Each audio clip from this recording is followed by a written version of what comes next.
Not able to join, try again बोलते हो।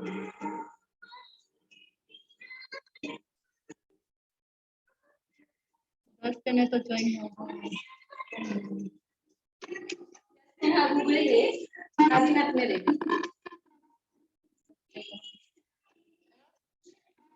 करा रही है मैं बोली इधर मेरा नाम आ गया, इधर आपने ती सुना इतने माफियों मां समोर में आप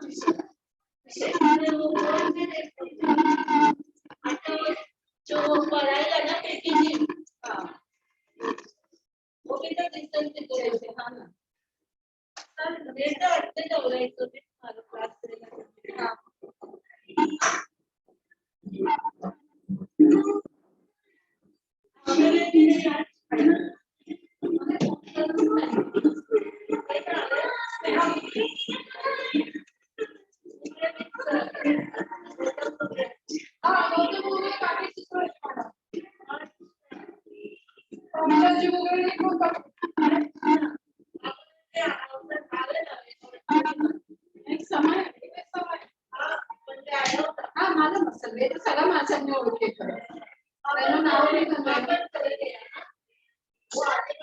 अभी बाद में करें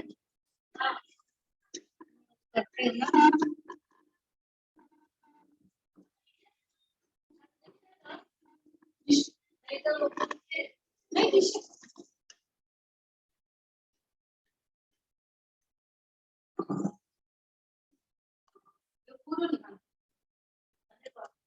पूरा हाथ में जाए सुरुवात करी तो इशू हुई गयो मारो नहीं पण यो नहीं मिस वन चीज ना पाछो करे शिकने में बस हां आपको आवाज आ रही है सबको? जी महाराज हाँ जी। अच्छा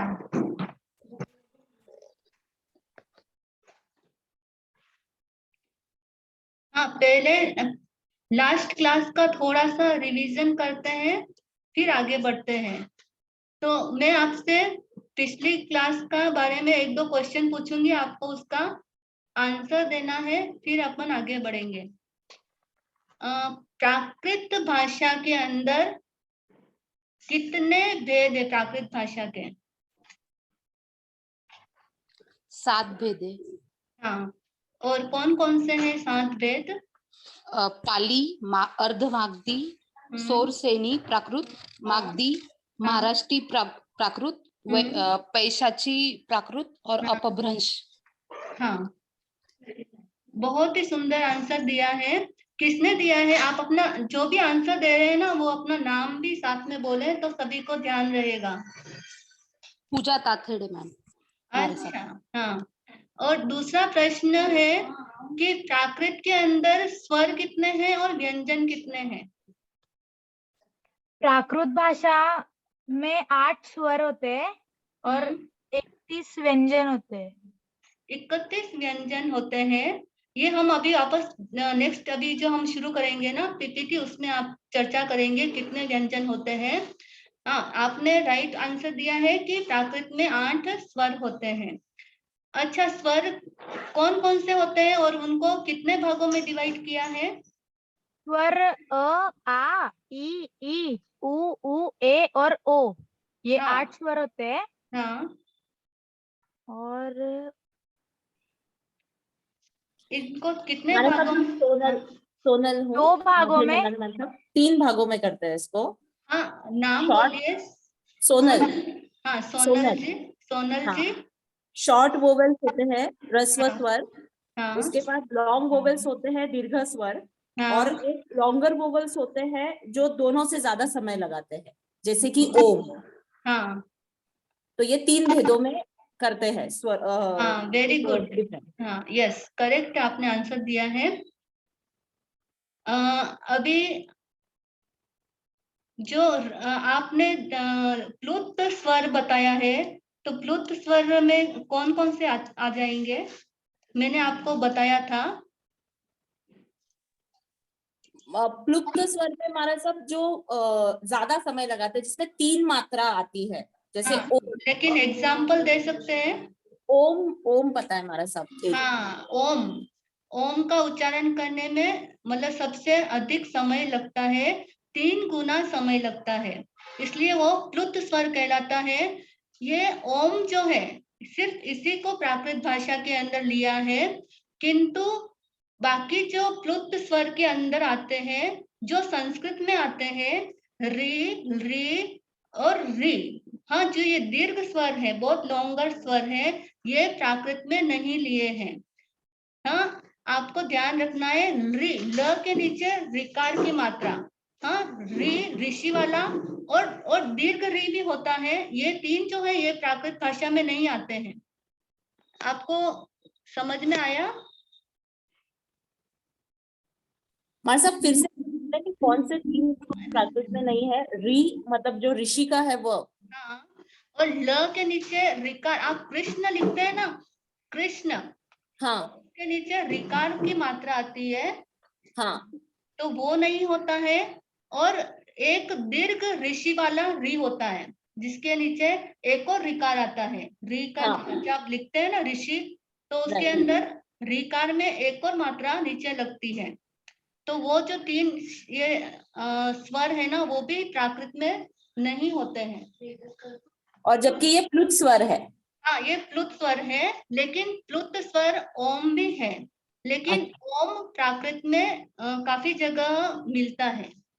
बाकी प्लुत स्वर और कोई भी प्राकृत में नहीं आते हैं। आपको क्लियर हुआ? आज इतने पार्टिसिपेंट कम क्यों है? कौन कौन नहीं आए हैं? एक बार मैं चेक कर लेती हूँ कौन नहीं आए हैं। ये सिर्फ नंबर डाल रखा है, ये किसका है?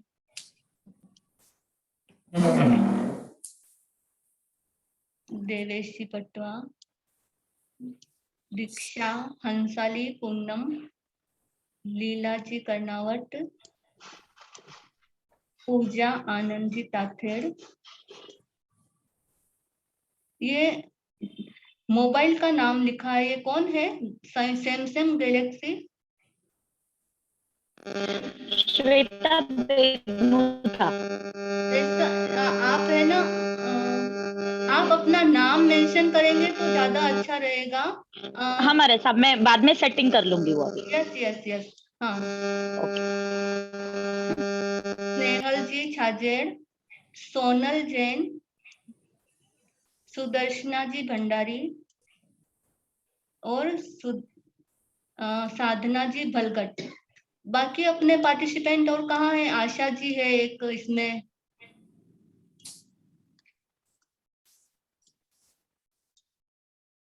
हाँ,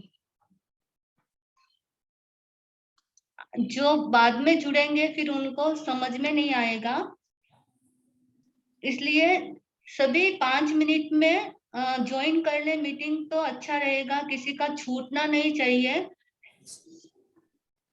हाँ, अब अल्प प्राण और महाप्राण में क्या अंतर है? मैंने आपको है ना ओरल क्वेश्चन भी दिया था, 3 क्वेश्चन आपको पीपीटी में था, और मैंने क्लास के अंदर ये क्वेश्चन भी आपको ओरल ही बोला था कि अल्प प्राण और महाप्राण किसे कहते हैं और उनमें क्या अंतर होता है।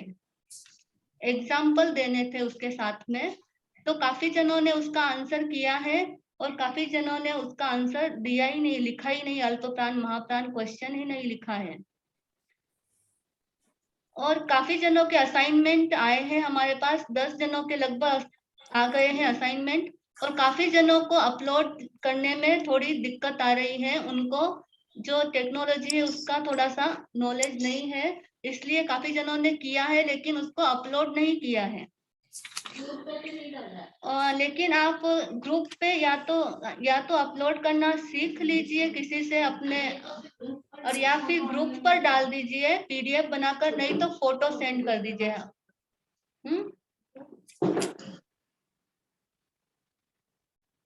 हाँ, अभी आगे बढ़े अपन। हाँ, तो प्राकृत में 29 व्यंजन होते हैं। कितने व्यंजन होते हैं? प्राकृत में 29 ही व्यंजन होते हैं। मैं आपको पहले वाली पीपीटी एक बार थोड़ा सा बताना चाहती हूँ आपको क्यों होते हैं। देखिए, क से म तक, ये क से म तक ऐसे 25 हो गए। फिर य र ल व अंतस्थ, ये 4 हो गए। तो 25 और 4 कितने हो गए? 29। ठीक है। और स और ह, ये कुल मिलाकर 31 हुए हैं। हाँ, आप लोगों ने, काफी जनों ने 31 लिखा है, ठीक है ना। लेकिन आपको अब मैं आपस अभी के पीपीटी के अंदर आपको बताऊंगी। ये आपने काफी जनों ने लिखा है, ठीक लिखा है, लेकिन जो रूल्स में आता है तो प्राकृत में 29 व्यंजन होते हैं और कभी कभी 28 व्यंजन ही होते हैं।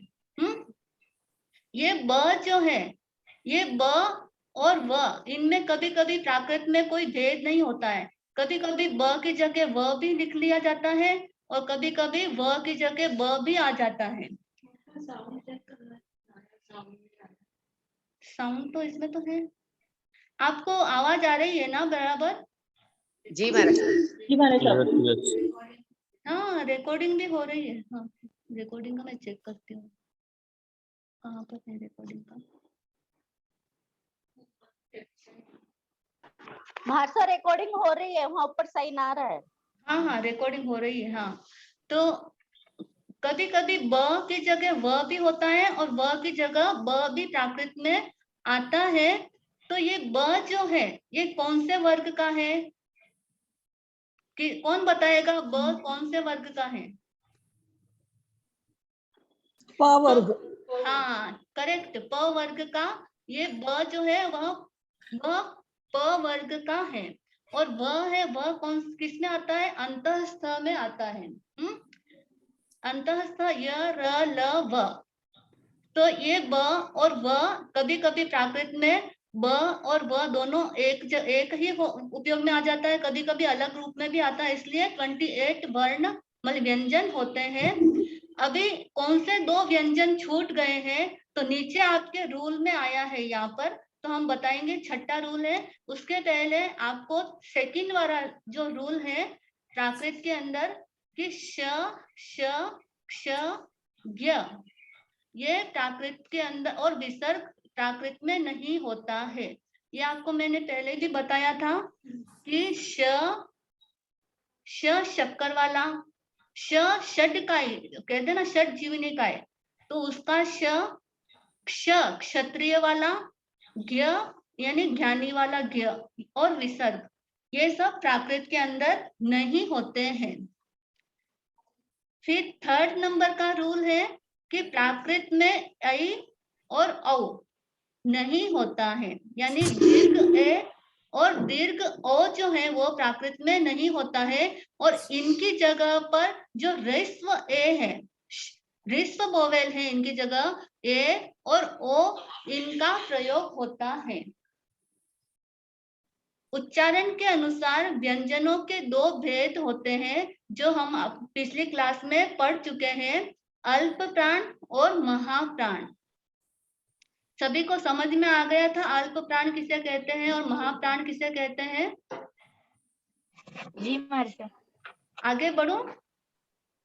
महाराज साहब थोड़ा सा एक्सटेंड करो ना। मथेन वाला में महाराज साहब हम लोग आज जुड़े हैं, हमको नहीं पता है। हाँ, ऐसा है, सुनिए, जिनको जो आज जुड़े हैं तो उनके लिए आप फोन के ऊपर या फिर व्हाट्सएप कॉल के ऊपर हमारे से कांटेक्ट करना। तो आपको जहाँ पे आपको दिक्कत है, अरे बाप रे क्या हो रहा है, जहाँ आपको दिक्कत है तो वो आप हमारे से पूछ लेना, तो क्लियर कर देंगे। हाँ, ओके। हाँ, तो उच्चारण के अनुसार अल्प प्राण और महाप्राण ये व्यंजनों के 2 भेद किए हैं। न और न में परिवर्तन हो जाता है, न का न में परिवर्तन हो जाता है।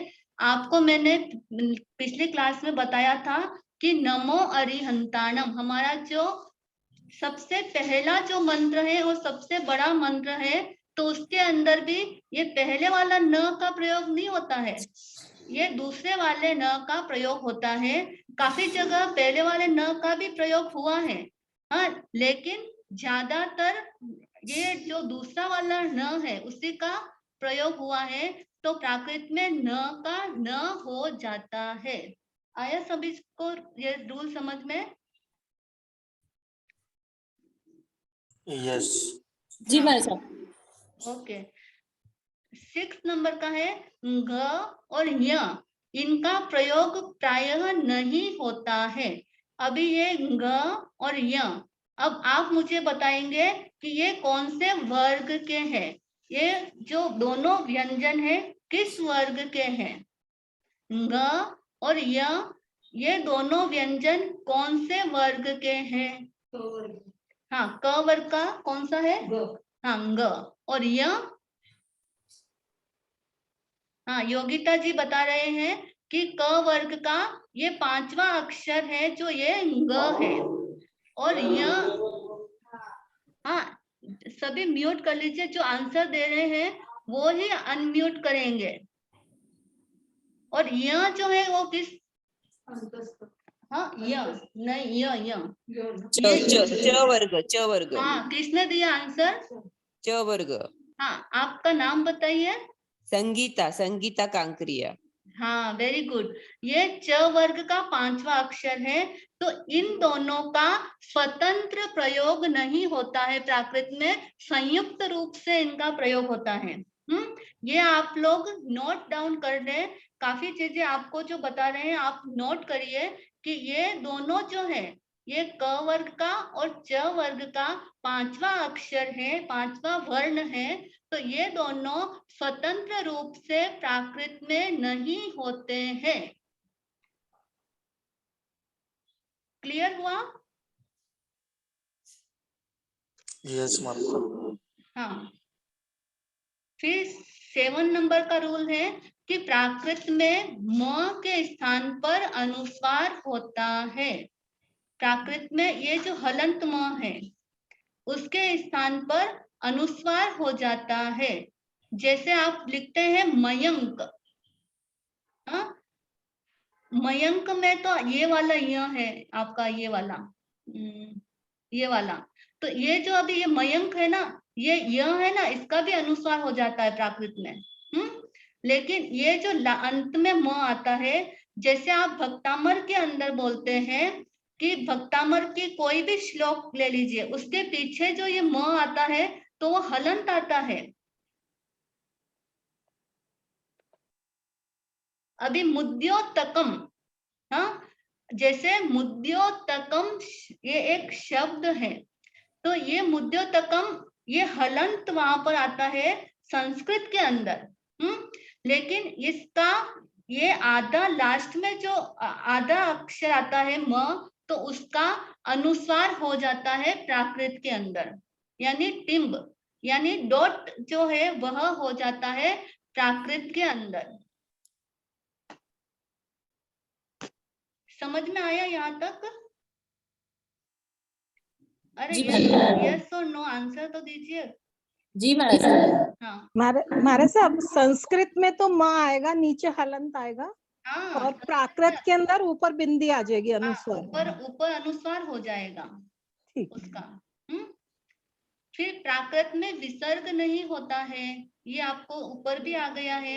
ये विसर्ग आपको इसका सिंबल बताया है कि डबल डॉट, ये जैसे रामः लिखा हुआ है आपको, ये नीचे देखिए यहीं पे ये रामः लिखा हुआ है, ये डबल डॉट जो होता है वो प्राकृत में नहीं होता है। तो ये रामः का प्राकृत में क्या बन गया? राम। हाँ, ये संस्कृत में रामः लिखा है, विसर्ग आया है, किंतु प्राकृत में रामो हुआ है। आप कौन आवाज बात कर रहा है? राम प्लस ओ, हाँ, राम प्लस ओ से रामो बना है। ये ओ सफिक्स है, प्रत्यय है जो बाद में आकर के जुड़ा है। मूल शब्द ओरिजिनल वर्ड क्या है? राम। ठीक है, और विसर्ग लगा है, ये यहाँ पर तो रामः बना है, यह एक वचन हुआ है संस्कृत के अंदर, और ये प्राकृत के अंदर एक वचन हुआ है रामो। आया क्या समझ में? जी महाराज साहब। हाँ, ये देखिए, ये रामः अगर बोलते हैं तो ये संस्कृत के अंदर एक वचन है, सिंगुलर है, और प्राकृत में इसी का रामो बन जाता है। इसके अंदर प्रथमा विभक्ति एक वचन का ओ प्रत्यय लगता है। ये आपको आगे रूल्स में आएगा, जैसे जैसे हम आगे पढ़ेंगे वैसे वैसे आएगा। तो यहाँ पर आपको इतना ही समझना है कि रामः जो शब्द है विसर्ग की जगह यहाँ पर रामो प्राकृत में हो गया, क्योंकि प्राकृत में विसर्ग नहीं होता है। प्राकृत में द्विवचन नहीं होता है, संस्कृत में द्विवचन होता है। संस्कृत में 3 वचन होते हैं, एक वचन, द्विवचन और बहुवचन। लेकिन प्राकृत में सिंगुलर और प्लूरल 2 ही वचन होते हैं। इंग्लिश में देख लीजिए आप, इंग्लिश में भी 2 ही वचन होते हैं, सिंगुलर और प्लूरल 2 ही वचन होते हैं। इसी तरह प्राकृत में भी 2 ही वचन होते हैं, हिंदी में भी 2 ही वचन होते हैं, और मराठी में भी मुझे जहां तक ध्यान है 2 ही वचन होते हैं। एक वचन और अनेक वचन बोलते हैं। अनेक वचन का मतलब भी बहुवचन यानी प्लूरल होता है। हाँ, फिर शब्द यानी शब्द किसे कहते हैं? तो वर्णों के समूह को शब्द कहते हैं। अभी आप देखिए, राम ये एक शब्द है। हाँ, तो राम कितने, आप मुझे बताएंगे कि एक राम शब्द है उसके अंदर कितने स्वर हैं और कितने व्यंजन मिलकर के ये राम शब्द बना है? बताइए, कौन बताएगा? एक स्वर है, 2 व्यंजन है। नहीं, हाँ, और सॉरी नहीं, 3 स्वर हैं और 2 व्यंजन है। कैसे है 3 स्वर? कैसे है? रे में अ लगा हुआ है, और जो आ की मात्रा है वो एक स्वर है, और म में भी अ है। नहीं, देखिए, अभी ये राम आप बोला है ना, तो र और प्लस आ, ये राम कैसे बना है? र प्लस आ प्लस म प्लस अ। अब बताइए कितने स्वर और कितने व्यंजन है? 2 स्वर 2 व्यंजन। Yes, correct. तो ये राम देखिए, ये एक शब्द कितने स्वर और कितने व्यंजन से? 2 व्यंजन और 2 स्वरों से राम शब्द बना है। ओके, हाँ, तो ये वर्णों का समूह है। अभी यहाँ पे आपके क्या आया? वर्णों के समूह को शब्द कहते हैं। ये एक वर्ण से शब्द नहीं बना है, ये राम शब्द बने तो कितने? 4 इसमें आए हैं, 2 व्यंजन और 2 स्वर आए हैं, ऐसे 4 लेटर्स से ये एक शब्द बना है। तो इसे हम क्या बोलते हैं? शब्द बोलते हैं। सभी को शब्द की परिभाषा समझ में आ गई? डेफिनेशन आप लोगों को समझ में आया इधर, योगिता जी? हाँ, अभी प्राकृत में 4 प्रकार के शब्द होते हैं। प्राकृत के अंदर 4 प्रकार के शब्द होते हैं, आप नोट कर लीजिए। 4 प्रकार के शब्द कौन से होते हैं? तो अकारांत शब्द, यानी अ से अंत होने वाले जो शब्द होते हैं वे अकारांत शब्द कहलाते हैं। अ से अंत होने वाले, जैसे नरिंद, नरिंद आप बोलेंगे तो द अंत में क्या निकला? द में से अ की ध्वनि निकल रही है, अ का साउंड निकल रहा है, नरिंद। हाँ, हस, ये हस क्रिया है। नरिंद का मतलब होता है राजा, किंग, और हस का मतलब होता है हंसना। स्क्वायर वाले। हाँ, हस का मतलब होता है हंसना। हंसना क्या हो गई? क्रिया हो गई। और ये नरिंद जो है ये क्या हो गया? संज्ञावाचक शब्द हो गया। सबको आया क्या समझ में? अभी संज्ञा आगे आएंगे। संज्ञा क्या है? ये नाम है। किसी का नाम है। नरिंद यानी राजा, राजा भी एक नाम ही है। तो ये एक शब्द है, ये क्रिया है हस। तो हस में से भी स में अ का साउंड निकल रहा है, हस, अ की ध्वनि निकल रही है। राम, राम में भी अ की ध्वनि निकल रही है, इसलिए ये अकारांत कहलाते हैं। वर्ण में से भी अ की ध्वनि निकल रही है। फल, ल में से भी अ की ध्वनि निकल रही है। तो ये सब अकारांत शब्द कहलाते हैं कि जिन शब्दों के अंत में अ की ध्वनि निकलती है या अ जिसके अंत में होता है, वे अकारांत शब्द कहलाते हैं। क्लियर हुआ? जी महाराज साहब। हाँ, फिर आकारांत। आकारांत देखिए, आपको बहुत इजी इन सब की डेफिनेशन लर्न करना। सिर्फ आपको ये ध्यान रखना है कि किसके अंत में अ की ध्वनि निकल रही, कौन से शब्द में, और कौन से शब्द के अंत में आ की ध्वनि निकल रही है। हाँ, तो आ से अंत होने वाले जितने भी शब्द हैं, हाँ, उनके अंदर आकारांत वे शब्द कहलाते हैं और वे स्त्रीलिंग होते हैं। माया, माया यानी माता। अभी देखिए, माता का प्राकृत में क्या हो गया? माया। माया का मतलब होता है माता। सिया, सिया यानी सीता। बाला, बाला यानी बालिका। हाँ, तो ये सब क्या है? आकारांत है। माया, या आ की ध्वनि निकल रही है, या के अंदर। सिया के अंदर भी आ की ध्वनि निकल रही है, और बाला में भी आ की ध्वनि निकल रही है, इसलिए आकारांत शब्द कहलाते हैं। फिर ह्रस्व इकारांत और दीर्घ इकारांत। देखो, आपको सिर्फ ये अगर आपको ध्यान रहेगा ना कि ये ह्रस्व ई यानी शॉर्ट ई है, शॉर्ट ई वोवेल है, और ये दीर्घ ई वोवेल है। दीर्घ ई वोवेल यानी लॉन्ग ई वोवेल है, और ह्रस्व ई यानी शॉर्ट ई वोवेल है। तो ई तथा ई यानी दीर्घ ह्रस्व ई और ह्रस्व ई से अंत होने वाले जितने भी शब्द हैं, वे सब ह्रस्व इकारांत या दीर्घ इकारांत कहलाते हैं। जैसे हरि, अभी ये देखिए, ये ह्रस्व हरि है, हाँ, तो ये ह्रस्व इकारांत हो गया। अभी ये नदी है, तो नदी बताइए आप लोग कि कौन सा इकारांत है? नदी दीर्घ इकारांत। हाँ, शशि जी ने करेक्ट बताया, ये दीर्घ इकारांत है। इसी तरह से कवि, कवि कौन सा इकारांत है? ह्रस्व इकारांत। नहीं, कवि, कवि दीर्घ, दीर्घ हाँ, इकारांत।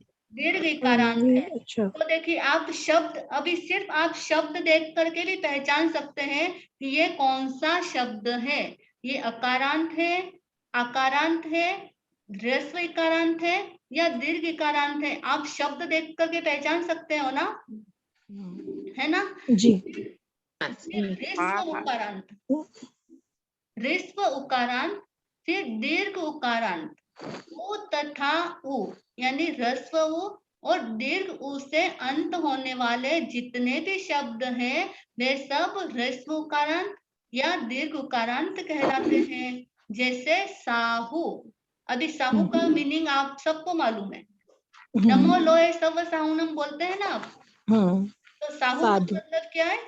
साधु जी। साधु। हाँ, अभी इसमें ह्रस्व उ है या दीर्घ उ है? ह्रस्व उकारांत।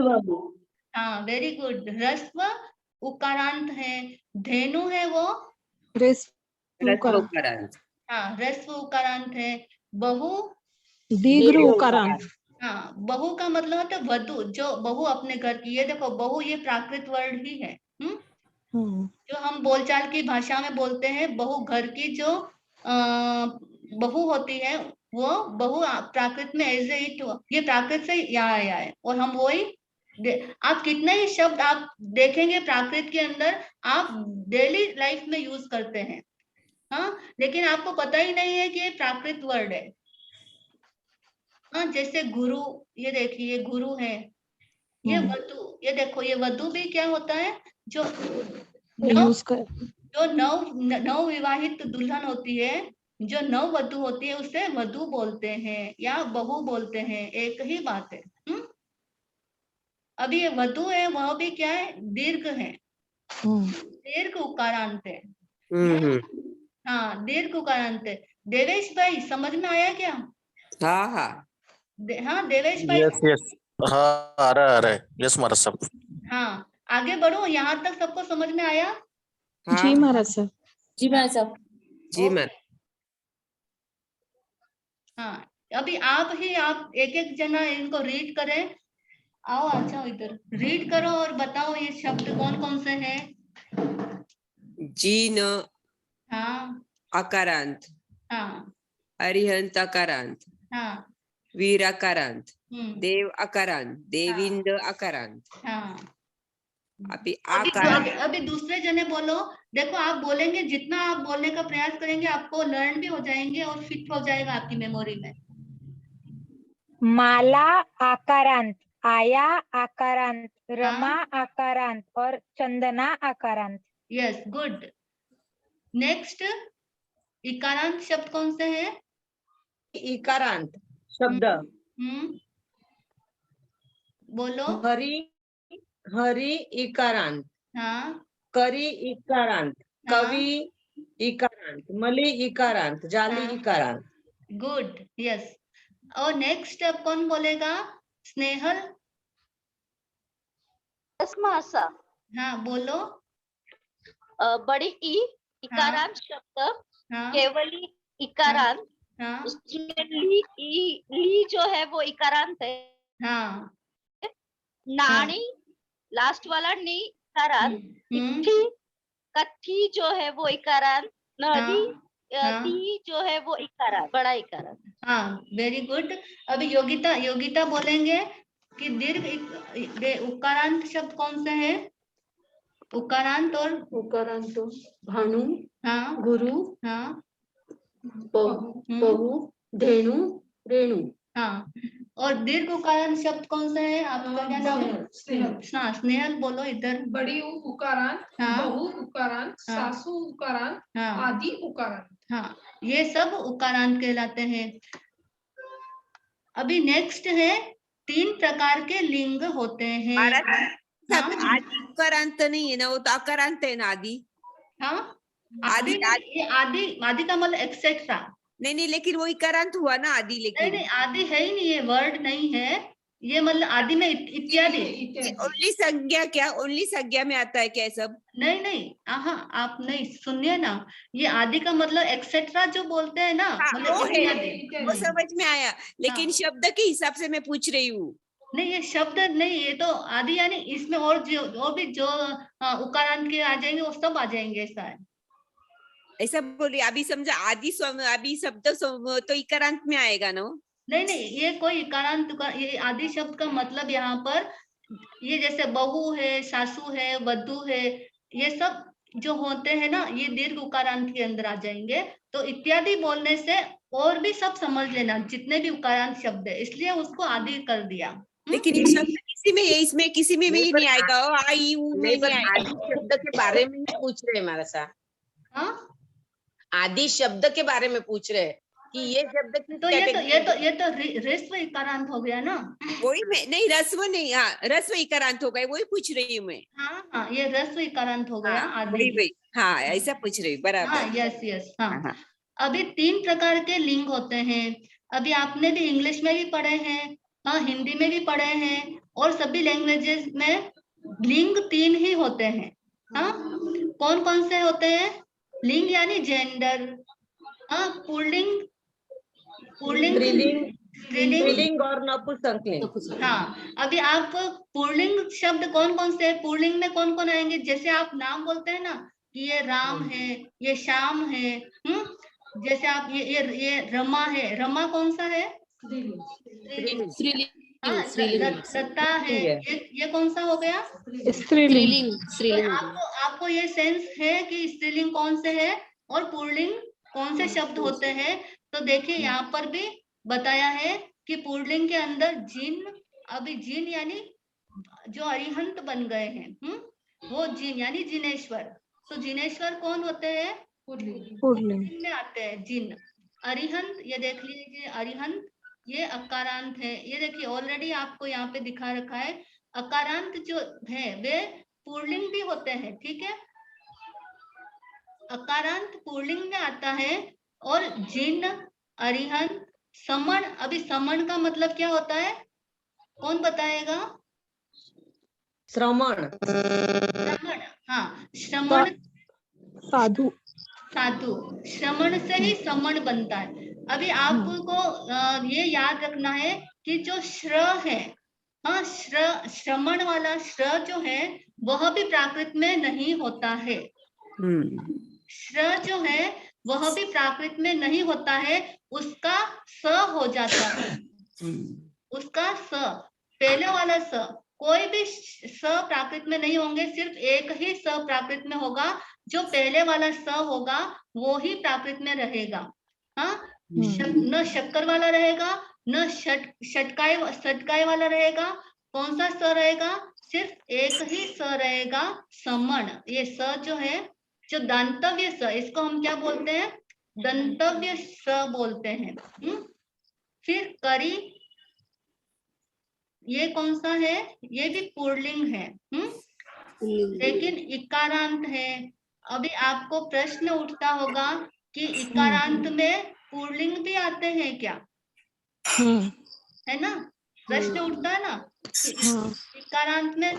तो जो ह्रस्व इकारांत है ना, ह्रस्व इकारांत में पुल्लिंग भी आता है। अभी आप कोई शब्द बोलिए जिसके पीछे दीर्घ इकारांत वाले शब्द हो, स्त्रीलिंग। लता।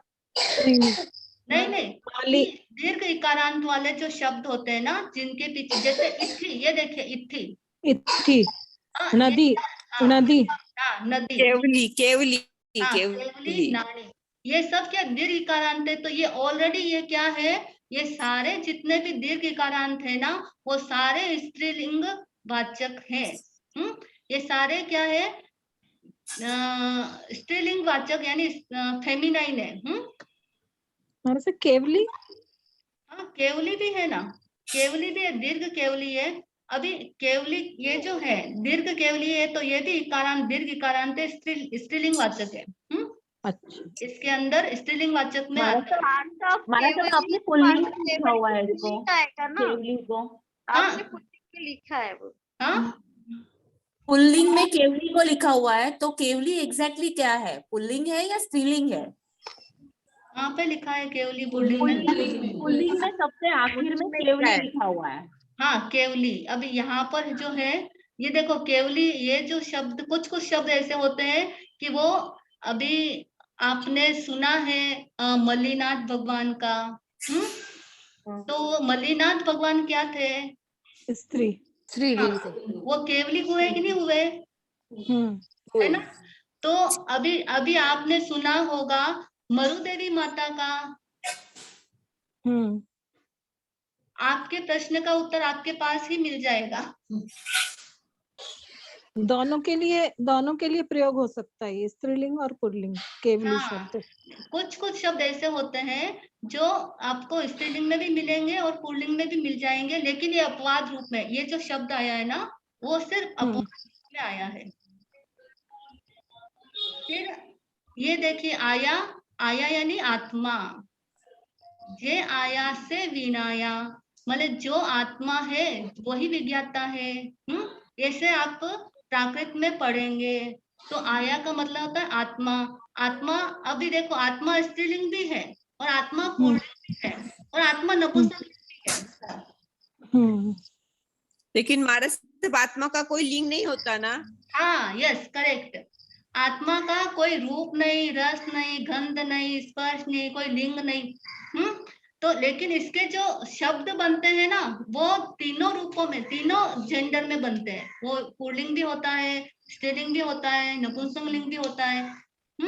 तो कुछ शब्द आया तीनों लिंग में आएगा, आया। हाँ तीनों लिंग में। अभी संस्कृत लैंग्वेज जो है ना, संस्कृत लैंग्वेज में तो तीनों लिंगों में आत्मा का आता है। अच्छा। हाँ, तो ये आया है, ये स्त्रीलिंग यहाँ पर स्त्रीलिंग में लिया है, क्योंकि यहाँ पे देखिए अपने को अभी मोटे रूप में समझना है, ये आकारांत है इसलिए यहाँ पे स्त्रीलिंग लिया है, ठीक है। अभी संस्कृत में आत्मन आएगा, आत्मन, जो नपुंसक लिंग और पुल्लिंग में आ जाएगा, इस तरह से आ जाता है। हाँ, तो ये माला, माला कौन सा है? स्त्रीलिंग। माला का मतलब माला ही होता है। माला लड़की का नाम भी होता है, माला फूल माला भी होता है, कोई भी माला हो सकती है। फिर चंदना, अभी देखिए चंदना ये प्राकृत में आया तो न का न हो गया है, दूसरा वाला न हो गया है। हाँ? और वंदना, वंदना का दूसरा वाला न हो गया है, क्योंकि प्राकृत में आपने पढ़ा है कि न का न हो जाता है। आया क्या समझ में इतना? जी महाराज साहब। और आना, आना, आना का मतलब क्या होता है? आज्ञा। अभी मैंने आपको पहले भी बताया था कि ज्ञान जो शब्द है उसका नाण हो जाता है। तो ये जो आना है ये आज्ञा, ज्ञा का ना हो गया। इसको यहाँ तक समझ में नहीं आया? पीछे से आवाज आ रही है, म्यूट कर दीजिए अपना, सबको डिस्टर्ब नहीं हो। हमारा सन, हाँ, हम कभी भी फिर अभी सूत्र वगैरह पढ़ते रहे तो न्याय शब्दों को ना ही पढ़ना चाहिए फिर। हाँ, अब आप सूत्र पढ़ते हैं ना, जो आप प्राकृत के अंदर पढ़ेंगे अगर, तो उसको प्राकृत के अंदर वैसा ही आएगा आपका, लेकिन उसका जब हिंदी पढ़ेंगे तो ज्ञान पढ़ेंगे। हाँ, नान का ज्ञान हो जाता है ना हिंदी में। हाँ, तो आप हिंदी पढ़ेंगे तब उसको हिंदी में पढ़ना, जब प्राकृत पढ़ते हैं तो उसको प्राकृत में पढ़ना। लेकिन आपको देखो कितने शब्द आपको प्राकृत के परिचित हो गए। हाँ हमारे सही शब्द है। हाँ, फिर ये नपुंसक लिंग वन, अभी देखो वन बोलते हैं, वन यानी जंगल, फॉरेस्ट। हाँ, तो यहाँ पे दूसरा वाला न हो गया, ये नान आ गया अभी वापस यहाँ पे, ये नपुंसक लिंग में चलते हैं। नान का मतलब ज्ञान। अभी उरु, उरु का मतलब होता है छाती, इसको प्राकृत में उरु बोलते हैं। दही, दही यानी दही, आप लोग भी दही बोलते हैं, देखिए ये रेगुलर आप यूज करते हो दही, है ना, सभी करते हैं ना दही। जी महाराज। महू, अभी महू जो है ये मद आप बोलते हैं ना, मधु, हनी, उसको शहद। हाँ, शहद। हाँ, उसको महू बोलते हैं प्राकृत में। तो ये सब नपुंसक लिंग के शब्द हैं, यानी न्यूटर है ये सारे। फिर वचन, अभी प्राकृत में आपको बताया है पहले भी कि दो ही वचन होते हैं, एक वचन और बहुवचन। पुरुष, अभी प्राकृत में भी आपने पढ़ा है, हिंदी में भी पढ़ा है कि 3 पुरुष होते हैं, संस्कृत में भी पढ़ा है 3 पुरुष होते हैं। हाँ, और इंग्लिश में भी पढ़ा है आप लोगों ने कि 3 पुरुष होते हैं, फर्स्ट पर्सन, सेकंड पर्सन और थर्ड पर्सन। सभी ने पढ़ा है ना, first person, second person and third person. तो जो ये उत्तम पुरुष लिखा है तो वह है फर्स्ट पर्सन। हाँ, ये पुरुष जो है फर्स्ट, ये उत्तम पुरुष लिखा है ना, तो ये है फर्स्ट पर्सन यानी मी, आई। फिर सेकंड पर्सन है मध्यम पुरुष यानी यू। हाँ, सबको आया समझ में? यू। थर्ड पर्सन में है अन्य पुरुष, उसको अन्य पुरुष बोलते हैं ना, दे आर। हाँ, तो ये सब अन्य पुरुष में आता है। सबको क्लियर हुआ यहाँ तक? जी आगे बढ़ो जी।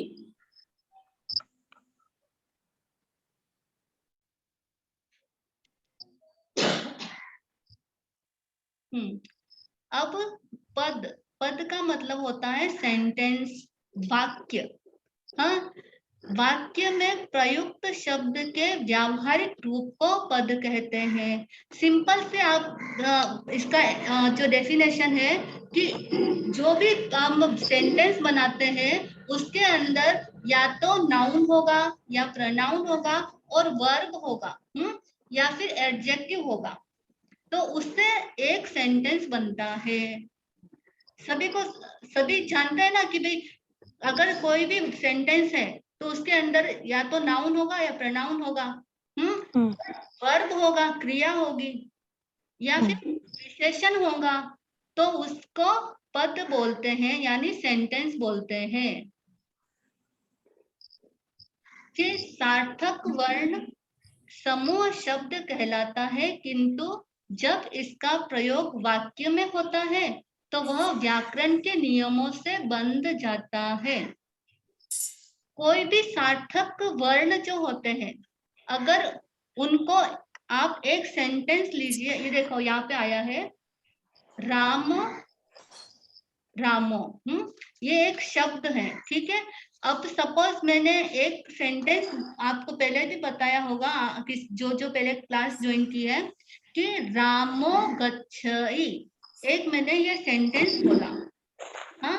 अब रामो गच्छति इस एक सेंटेंस में क्या क्या आपको समझ में आया कि क्या क्या इसमें है?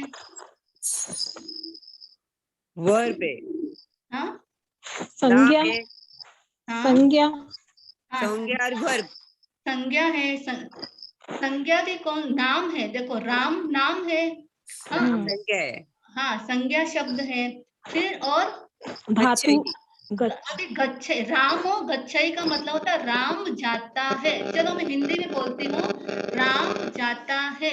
तो एक्शन है और वर्ब है। एक्शन है और वर्ब है। एक्शन तो ये एक्शन वर्ब है, एक्शन और वर्ब दोनों अलग अलग नहीं, एक्शन वर्ब है। बराबर बराबर। हाँ, एक्शन वर्ब है कि वो जाने की क्रिया कर रहा है, बराबर। ये एक्शन वर्ब है। और राम कहने से ये एक नाम है, लड़के का नाम है कि राम जाता है।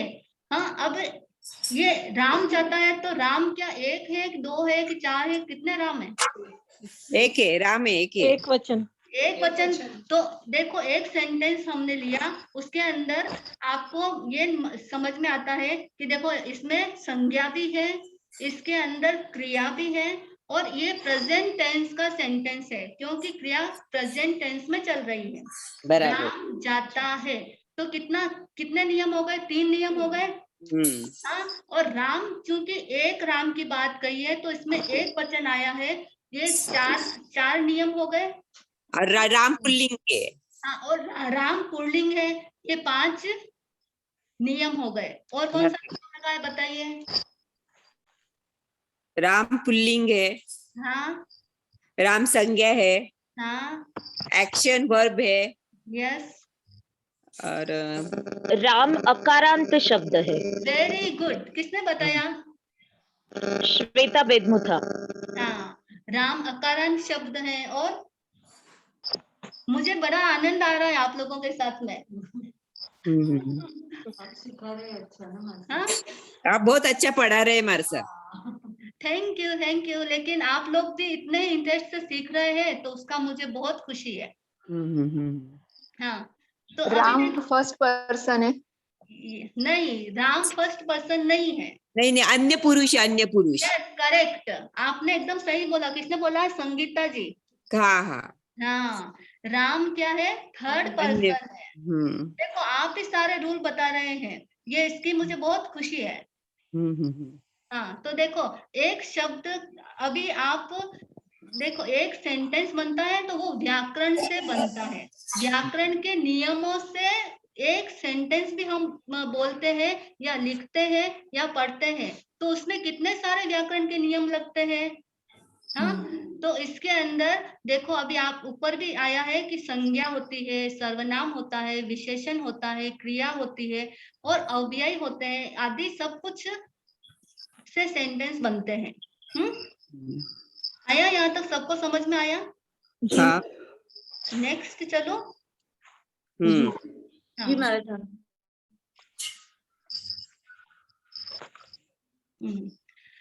अभी आ गया ये आपके संज्ञा यानी नाउन। किसी भी वस्तु, व्यक्ति, स्थान अथवा भाव के नाम को संज्ञा कहते हैं। आप लोगों ने इंग्लिश में ही पढ़ा होगा, name is the noun is the name, person, things, animal and things, है ना। हम्म।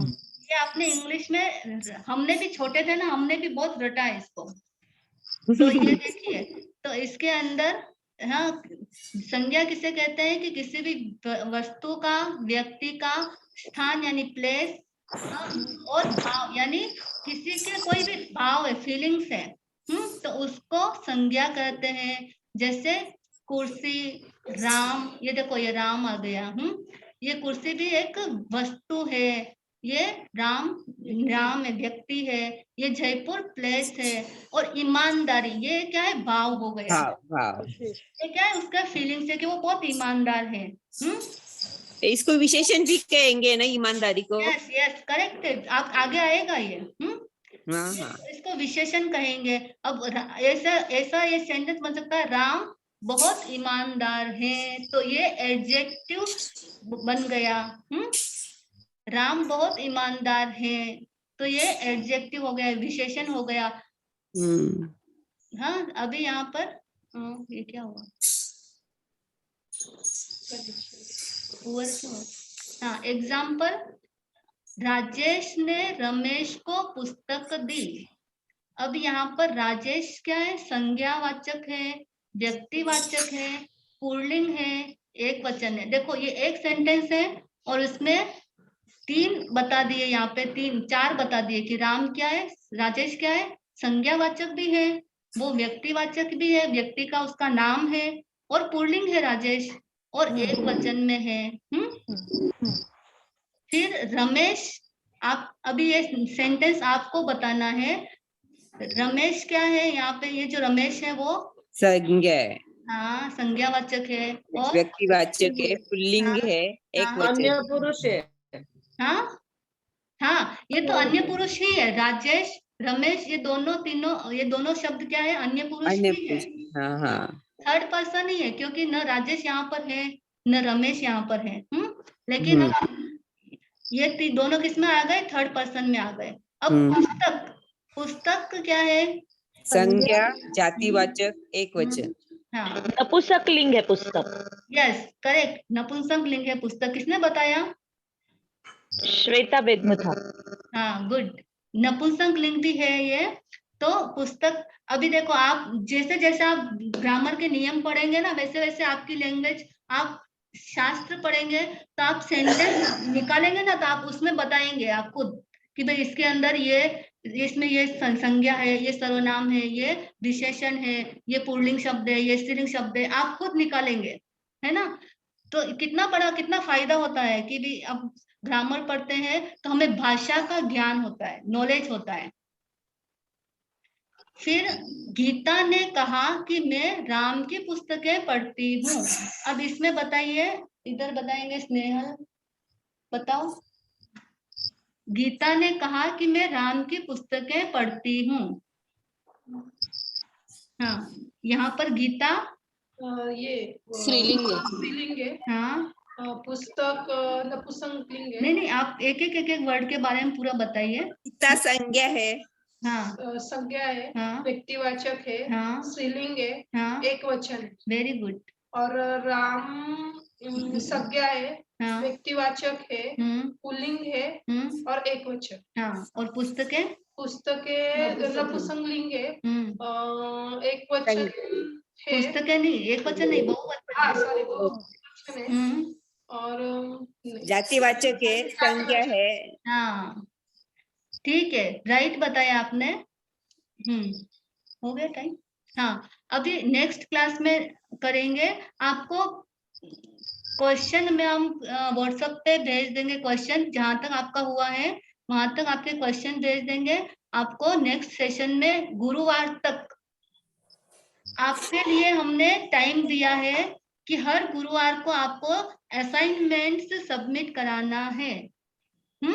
तो हमको चेकिंग के लिए 2 दिन मिल जाते हैं, और हम हर सेशन के अंदर आपको मार्क्स भी देंगे, हर असाइनमेंट के आपको मार्क्स भी देंगे, और उसके अंदर आपके मार्क्स जो है फाइनल एग्जाम में इंक्लूड होंगे असाइनमेंट के। तो आप बहुत कॉन्शियसली सब करिए। तो हाँ, 1 मार्क जो हमने रखा है वह टाइम पर सबमिशन कराने वालों का। बाकी 3 मार्क्स हमने रखे हैं, तो वो आपकी प्रेजेंटेशन, जो आपका जो प्रेजेंटेशन रहेगा, जो आप असाइनमेंट देंगे, उसके अंदर क्वेश्चन आंसर प्रॉपरली लिखे हैं नहीं लिखे हैं, कितने लिखे हैं, कितने प्रॉपर बराबर आंसर लिखे हैं नहीं लिखे हैं, उसके लिए आपका वो मार्क्स 3 नंबर के रहेंगे। ओके, अब आपके जैनिज्म की अगली क्लास शुरू हो रही है।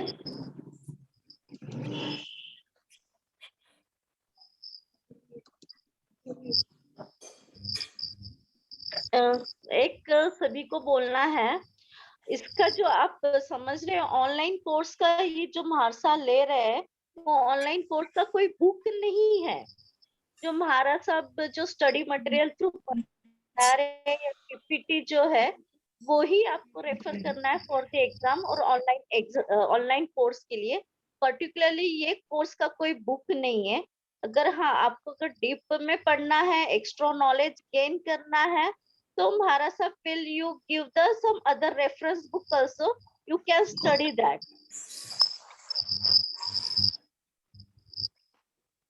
सभी को क्लियर हो गया? ये ऑनलाइन कोर्स का कोई बुक नहीं है।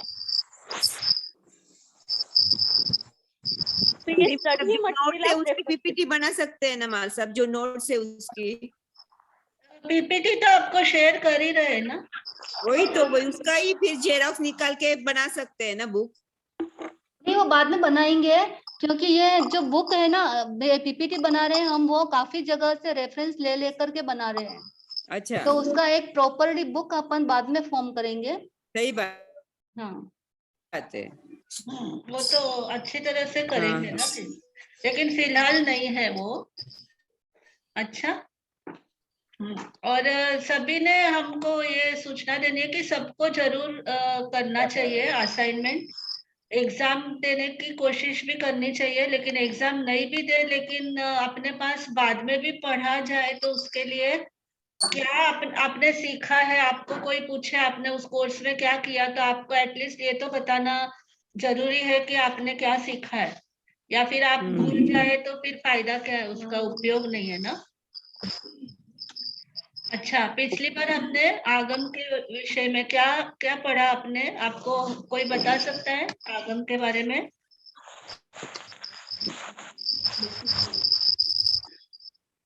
हाँ, 32 आगम। आगम क्या है? आगम की डेफिनेशन? यस,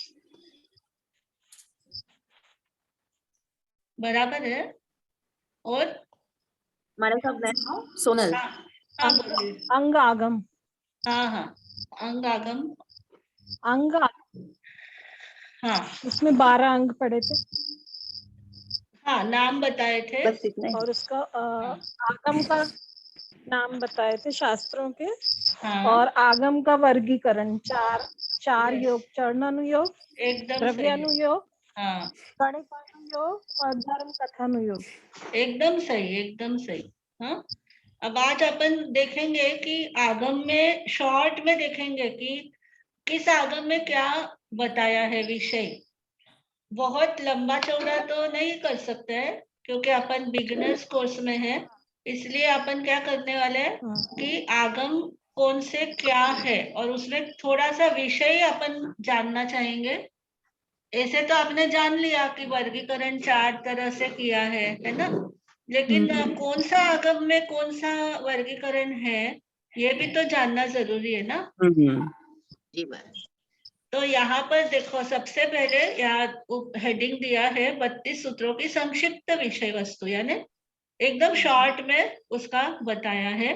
जैसे आचारण सूत्र है, तो उसमें कौन सा विषय है, तो जैसे उसका नाम है ना आचार, अंग तो सभी के पीछे लगेगा। जैसे आचार प्लस अंग, सूत्र प्लस सूत्रकृत प्लस अंग, है ना, स्थान प्लस अंग, तो ऐसे मिला के स्थानांग। अभी आप प्राकृत पढ़ रहे तो आपको समझ में भी आ रहा है ना कि स्थान प्लस अंग स्थानांग बनेगा। फिर आपको संधि वगैरह भी बताएंगे आगे चल करके कि अ प्लस अ मिल करके आ बन जाता है। आज बताया था आपको, पिछली क्लास में बताया था। तो ऐसे ही अंग क्या है, सभी के पीछे जुड़ा हुआ वर्ड है, लेकिन आचार शब्द मेन शब्द है। आचार अपन बोलते हैं ना, आचार विचार, देश का आचार विचार, हमारे पूर्व देश का, इंडिया का आचार विचार ऐसा है। भारत भर का आचार विचार हम बोलते हैं। इसी तरह से विदेश के अंदर आचार विचार बोलते हैं। तो आचार यानी क्या? आचरण, कॉन्डक्ट, हम जो फॉलो कर रहे हैं, जो हम जिस पद्धति से हम जीवन जीते हैं उसको आचार बोलते हैं। लेकिन सदाचार मेन चीज है ना। आचरण हमारा कैसे होना चाहिए? सही होना चाहिए, जो किसी को भी अच्छा लगे, अपने को भी डिसिप्लिन में, अपन भी डिसिप्लिन में रहे और हमें देख करके दूसरा भी डिसिप्लिन फॉलो करना सीख जाए, उसको सदाचार बोलते हैं, सही आचार। तो सदाचार इस विषय के ऊपर विस्तार से आचारांक सूत्र में वर्णन किया है। विशेष रूप से इसमें साधु जीवन के भी आचार का वर्णन किया गया है। और सदाचार जीवन जो होता है, हिंसा से मुक्त होता है, तो उसके बारे में जैसे पृथ्वी काय, पानी आपका, वनस्पति, आजकल जो पर्यावरण की बातें बताई गई है ना कि इनको सबको सुरक्षित रखना चाहिए, तो उसकी भी बातें इसमें आचारांक सूत्र में बहुत सुंदर बताई गई है कि ये सब जीव है, ये बढ़ते हैं, जैसे मनुष्य बढ़ता है वैसे ये भी बढ़ते हैं, वनस्पति बढ़ती है, पृथ्वी बढ़ती है। बहुत सुंदर प्रबल युक्तियों से सिद्ध किया है ना। इसके बाद में सुयगदांग सूत्र में क्या वर्णन, जो नहीं है ना इसमें आप थोड़ा लिख लेना कि जैसे मैंने बताया आपको, पृथ्वी, पानी, वनस्पति, इनके पर्यावरण की सुरक्षा के बारे में बताया है और साधु जीवन का आचार बताया है। भगवान महावीर का जीवन वृत्त भी बताया है आचारांक सूत्र में। भगवान महावीर का पूरा साधनामय जीवन का पूरा विवरण आता है आचारांक सूत्र के अंदर। इसके 2 श्रुत स्कंद है, लेकिन हम यहाँ पर केवल आपको बहुत कम में आपको समझाया जा रहा है। सुयगदांग सूत्र यानी सुयग सूत्र कृतांग सूत्र भी बोलते हैं इसको। तो इसके अंदर क्या है सूत्र कृतांग सूत्र में, तो यहाँ पर बहुत सारे मत जो हमें दिखाई देते हैं संसार के अंदर, सभी के अलग अलग परंपराएं, अलग अलग मान्यताएं हैं। वैसे तो षड दर्शन है हमारे भारत में, है ना। नैयायिक है, सांख्य है, वैदिक दर्शन है, बौद्ध है, जैन है, चारवाक है, ऐसे 6 दर्शन है। तो वो सारे अन्य मत है। वो अन्य मत यानी जैन मत के अलावा जो मत है उनको अन्य मत बोला है यहाँ पर। तो जैन परंपरा और अन्य परंपरा, इनके जो सिद्धांत है, किसमें क्या बताया है, कौन क्या मानते हैं, किन किन सिद्धांतों को मानते हैं, तो ये सारा युक्ति से दिखलाया। युक्ति से मतलब तर्क वितर्क से, आर्ग्यूमेंट्स के साथ बताया है। युक्ति का मतलब तर्क वितर्क, आर्ग्यूमेंट के साथ, और युक्ति पूर्वक उनकी समालोचना भी की गई है। समालोचना का क्या अर्थ होता है? अच्छी तरह से बारीकी से उसको देखा है, यानी उसकी क्या क्या अच्छाइयां है वो भी ली है, और कहाँ कहाँ पर हमें उसे ठीक से समझना चाहिए वहां वो सब बताया, उसको समालोचना बोलते हैं। अच्छी तरह से बारीकी से सत्य की गवेषणा करना, सत्य की खोज करना, उसको बोलते समालोचन। सम आलोचन यानी अच्छी तरह देखना।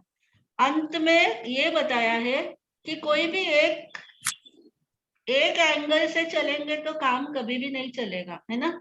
अनेकांत जो जैन का मुख्य वाद है, वाद का मतलब कहना, कथन पद्धति, अनेकांत पद्धति को सर्वोत्कृष्ट बतलाया, मतलब सुपर है। अनेकांत यानी अनेक दृष्टि से देखना, है ना।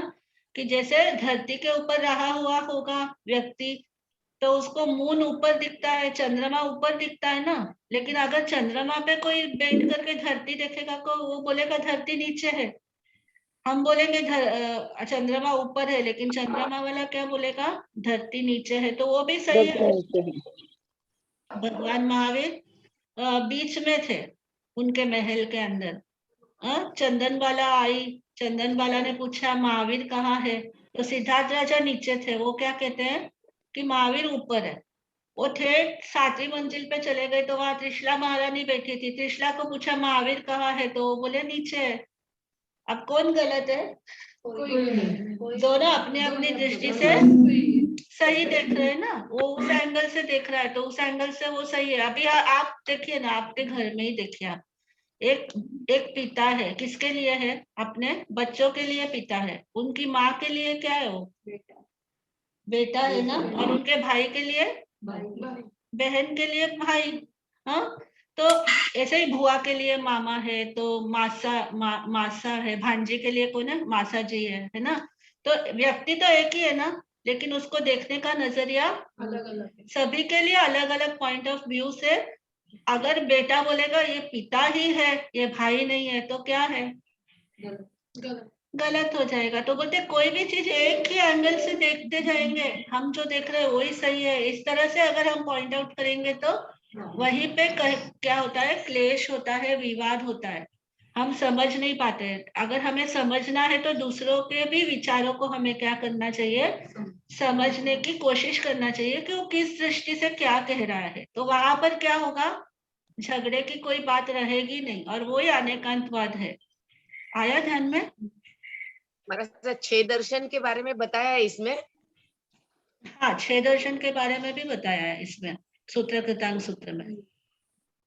बहुत अच्छा है सूत्र कृतांग सूत्र में सभी दर्शनों का जो प्रचलित है, उस समय प्रचलित महावीर के। 6 दर्शन फिर से बताएंगे क्या? कौन से हम नोट कर लेंगे। 6 दर्शन के नाम क्या?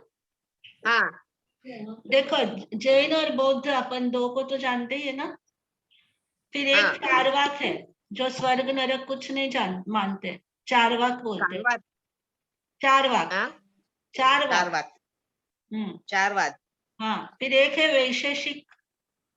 वैशेषिक, नैयायिक,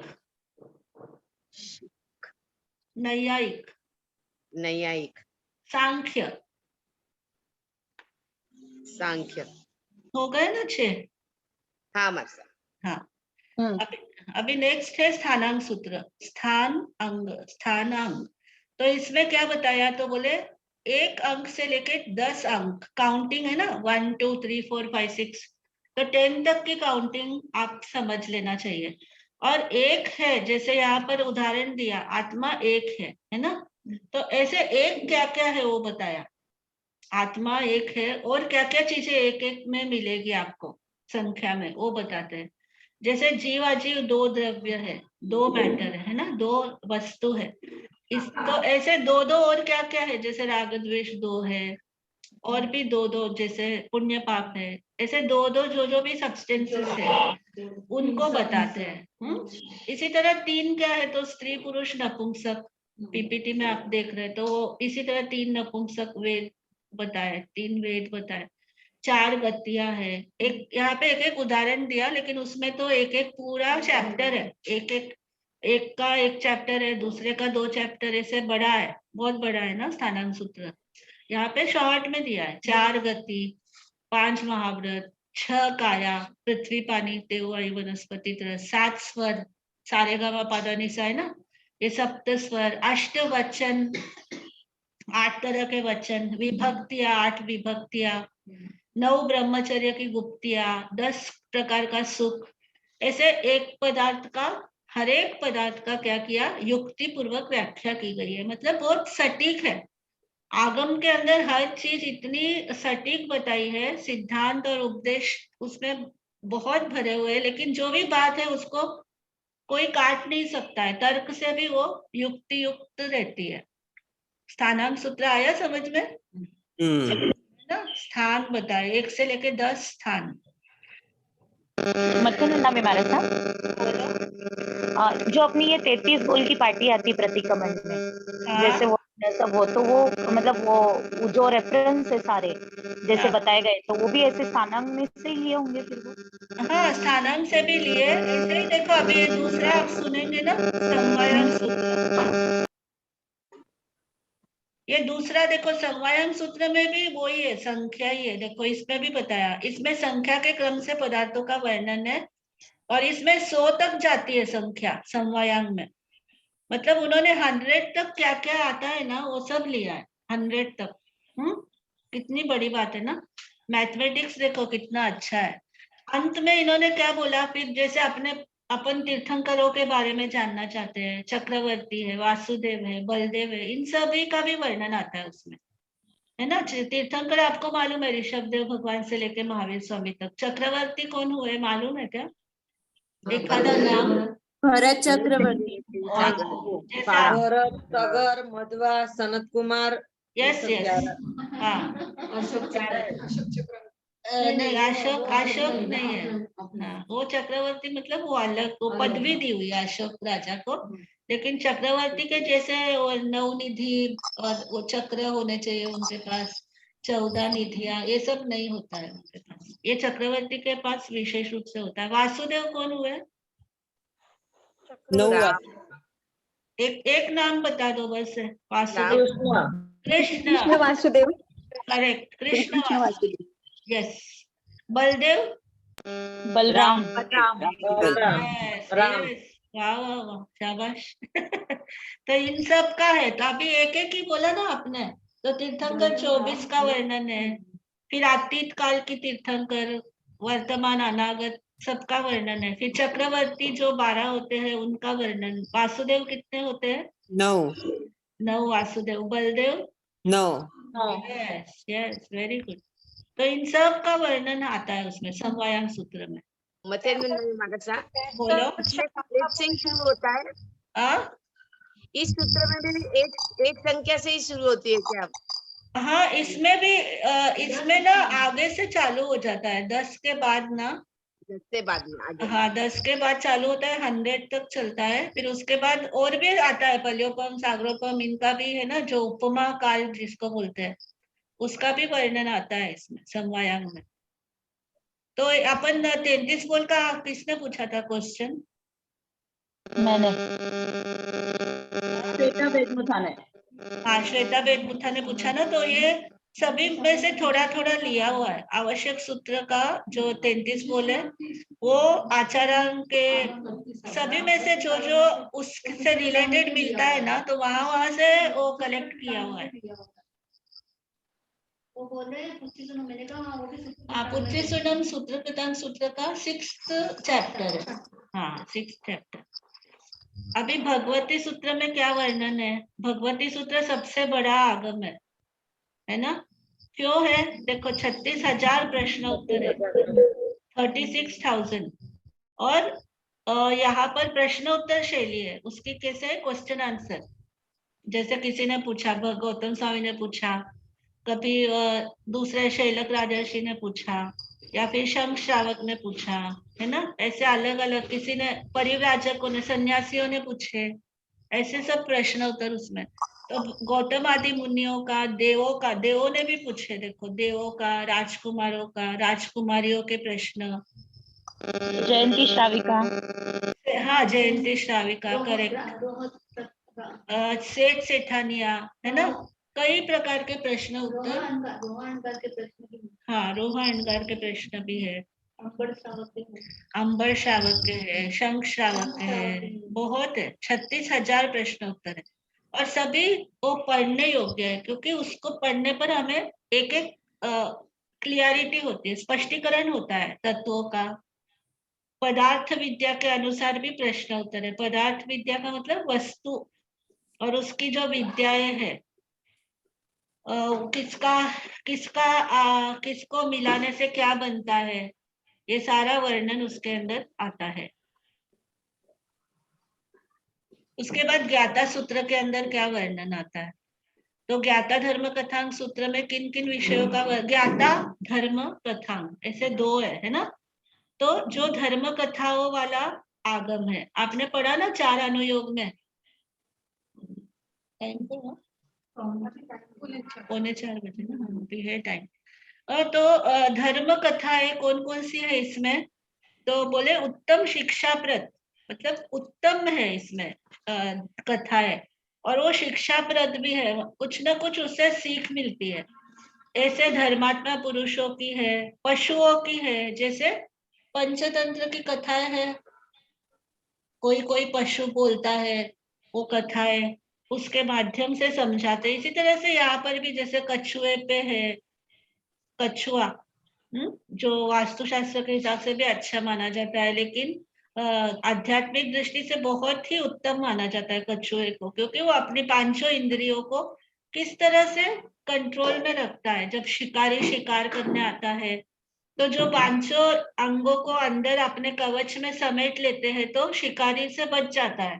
तो संसार में भी बचना है तो हमें कंट्रोल करके अपने आप को फिर हम आगे बढ़ सकते हैं। तो इस तरह से पशुओं से रिलेटेड, वनस्पति वृक्षों से रिलेटेड भी है। तो ऐसे अन्य दृष्टांतों द्वारा भव्य जीवों को शिक्षित बनाने की चेष्टा की गई है। नीचे दिया है, वैदिक धर्म की पंचतंत्र की कथाओं के समान ज्ञाता सूत्र की कथाएं बहुत सरल है, मतलब भाषा की दृष्टि से भी और समझने की दृष्टि से बहुत ही सरल है, बहुत अच्छा है। गहन विषय को भी, जैसे 8 कर्म का विषय है तो तुम्बे के दृष्टांत से समझाया कि अगर लेप लगाते जाते हैं तुम्बे को तो वो भारी बनता है, वो पानी में चला जाता है, डूब जाता है, मतलब भारी चीज नीचे जाती है और हल्की चीज ऊपर आती है। इस तरह से कर्मों से मुक्त होते होते व्यक्ति ऊपर की तरफ, मतलब सिद्धशिला में चला जाता है। तो ऐसे बहुत अच्छे है, बहुत सरल है, छोटी छोटी कथाएं है, अच्छी है। बड़ी कथाएं भी है, जैसे द्रौपदी की कथा है, उसका पूर्व जन्म भी है कि उसने कैसे कड़वा तुम्बा बहराया था साधु मुनिराज को, तो उसे कितने वर्णन है ना इसमें। यस, पुंडरीक का भी वर्णन है, बराबर है। अब उपासक दशांग सूत्र में क्या अधिकार है बताएगा कोई? उपासक दशांग सूत्र भी चर्चित है, 10 श्रावकों का वर्णन है। यस, किसने बोला? है ना, किसने दिया जवाब?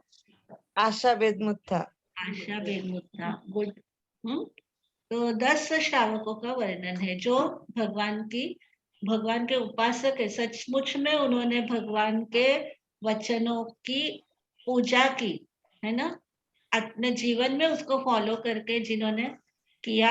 लेकिन आप ये मत समझना कि वो बहुत नियम उपनियमों में ही रहे या उनके पास कुछ नहीं होगा, जैसे पुण्य श्रावक के पास कुछ नहीं था, ऐसा नहीं है।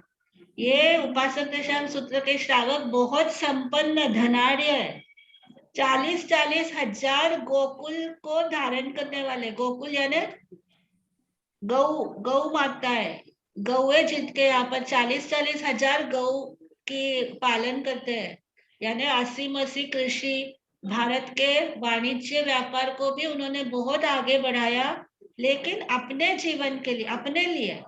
वो श्रावक थे, स्ट्रिक्ट थे, तो किसके लिए थे? अपने आचरण के लिए वो स्ट्रिक्ट थे। लेकिन जहां पर जैसे इकोनॉमिकल कंडीशंस देखते हैं, भारत की सामाजिक अर्थव्यवस्था, इन सबको उन्होंने बहुत सहयोग दिया, लेकिन अपने जीवन में वो 12 व्रतों का पालन करते थे और बहुत संतोषी स्वभाव के थे। तो ऐसे 10 उत्तम श्रावकों का, आनंद प्रमुख 10 श्रावकों का वर्णन आता है। अनुत्तरोपातिक में क्या है? तो अनुत्तरोपातिक एक देवलोक का नाम है, लास्ट देवलोक, यानी वहां से निकल करके कोई 2 जन्म या एक ही भव करके मोक्ष में जाने वाली आत्माएं होती। तो इसके अंदर ऐसे धन्ना श्रावक, धन्ना जो अनगार है ना, धन्य अनगार, उनका वर्णन है, उनका डिस्क्रिप्टिव वर्णन किया, मतलब इतनी तपस्या की उन्होंने कि उनके हड्डी और ये शरीर के ऊपर कुछ भी नहीं दिखाई देता था, है ना, रक्त तो दिखाई नहीं, ब्लड तो दिखाई नहीं देता था, केवल हड्डियों का ढांचा बन गया उनकी बॉडी।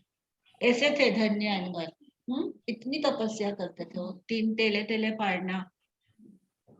तो कहते हैं कि वो आसक्ति से रहित थे और उन्होंने इतनी करनी करी, मतलब तब तो बहुत उत्कृष्ट किया, लेकिन तब से पहले ज्ञान दर्शन चारित्र भी तो है ना, वो फिर साथ में वो भी उत्कृष्ट था। इसलिए वो आत्माएं सभी अनुत्तर विमान में पैदा होती है और पूर्व भव का जीवन चरित्र की महानता उसमें दिखलाई गई है कि वो क्यों आए इस जन्म में, मतलब देवलोक में कैसे पैदा हो गए, उनकी करनी के बारे में बताया। फिर प्रश्न व्याकरण सूत्र है, तो उसमें क्या बताया? तो बोलते अहिंसा, झूठ, चोरी, अब्रह्मचर्य और अपरिग्रह, इसके विषय में उत्तम परिभाषा और व्याख्या दी गई है।